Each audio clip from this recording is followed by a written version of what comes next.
Tartu Ülikooli raamatukogu, asutatud aastal 1802. Kuigi raamatukogu on eelkõige raamatud, ei saa me üle ega ümber hoonest, kus need raamatud asuvad. On ju kuulus teadlane Albert Einsteingi öelnud, et üks asi, mida sa absoluutselt kindlasti teadma pead, on raamatukogu asukoht. Tartu Ülikooli raamatukogu on selles kohas siin Stuuve tänaval asunud aastast 1982. Seega 35 aastat. Tere! Mina olen Martin Hällik, Tartu Ülikooli raamatukogu direktor aastast 2005. Raamatukogu esimeses viiloogis tahaksin ma esitleda seda raamatukogu kogu tema aus ja hiilguses. Paraku ei ole see hetkel veel võimalik, sellepärast et 35 aastat on teinud selle raamatukoguga oma töö. Ja raamatukogu läks eelmisel aastal remonti, kõige suuremasse remonti, mis kunagi selles majas on olnud. See maja oleks pidanud olema avatud juba eelmise aasta oktoobris, aga seda ta hetkel veel ei ole. Me teeme kõik selleks, et raamatukogus oleks tulevikus, kui ta uksed avab, kõik oluliselt parem, kui ta oli seda enne remonti minekut, sest et vananenud oli nii ruumiline kontseptsioon kui ka tehnika ja mööbel. Kõik see peaks olema hoopis uues kvaliteedis pärast uste avamist.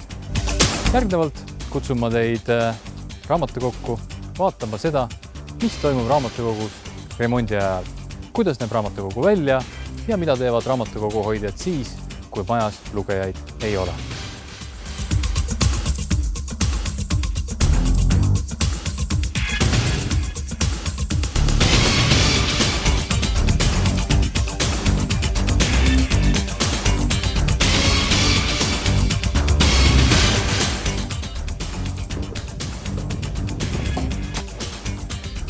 Nii, nüüd oleme me jõudnud remondis olevasse raamatukokku. Nagu näete, sissepääs on endiselt oma koha peal, nii nagu ta oli varem. Ja praegu siin ruumis ei paista küll, et midagi palju oleks muutunud, aga ma proovin teile rääkida sellest, mis siin peaks olema pärast seda, kui raamatukogu on avatud.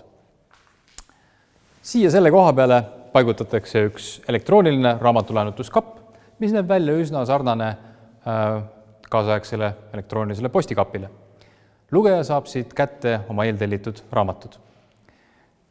Siit edasi saab olema üks laud, kus raamatukogu hoidja tervitab saabuvaid lugejaid ja turvaväravaid kui selliseid enam olema ei saa. Kogu see turvasüsteem paigutatakse lakke. Lugeja, kes tuleb sisse, näeb laia ja avarat vaadet enda ees. Ta ei pea ennast enam mingite väravate vahelt läbi pressima. Täiesti uus asi ja võimalus on see, et lugeja saab pärast remonti minna ise hoidlasse, mis oli kunagi hoidla, praegu avahoidla, ja saab võtta endale ise raamatuid. Selleks, et see on võimalik, pärast remonti on siia remondi käigus juba tehtud läbimurre fuajeest otse hoidla ülemisele korrusele ja see kõik saab võimalikuks tänu sellele, et remondi ajal töötavad raamatukogu hoidjad pea 1 miljoni raamatuga, millesse pannakse raadiosageduskiibid ja tehakse veel mitmeid toiminguid selleks, et raamatukogu hoidja ei peaks enam vahendama lugejat ja raamatut, vaid et lugeja saaks ise minna võimalikult paljude raamatute juurde ja valida endale sobivad raamatud laenutamiseks. Siin teisel pool näete te kohta, kus kunagi oli garderoob. Garderoob saab endiselt olema, aga mõnevõrra teistsugune. Kõik lugejad saavad ise oma riideid panna ja võtta garderoobi kappidest.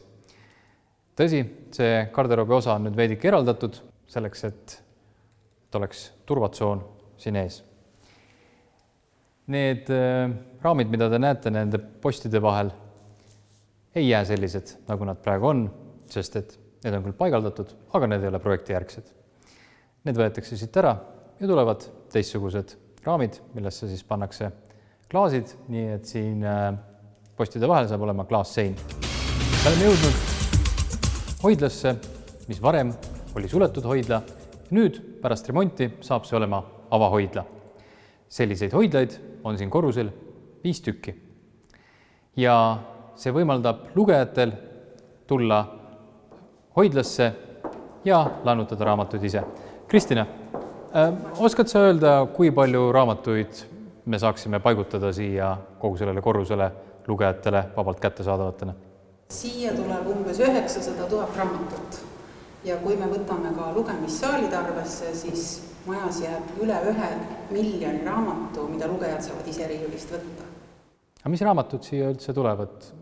Millised raamatud on sellised, mis võiks lugejatele huvi pakkuda? Me paigutame siia nii võõrkeelse kui eestikeelse kirjanduse, mis on ilmunud peale 46. aastat. Nii et siin on siis ilukirjandust, aga põhiliselt on siin teaduskirjandus. Aitäh! Siin näeme me akent.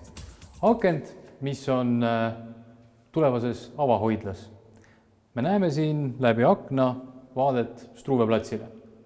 Aga selle akna asemel saab siin olema tagastusautomaat.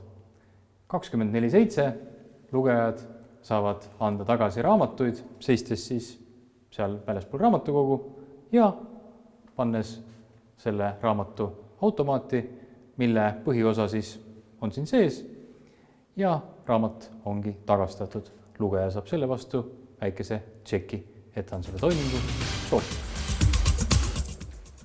Tundub, et siin hoidlas on justkui kõik korras ja võiks tuua sisse raamaturiiulid ja hakata raamatuid riiulitele panema, mis on omaette väga suur töö.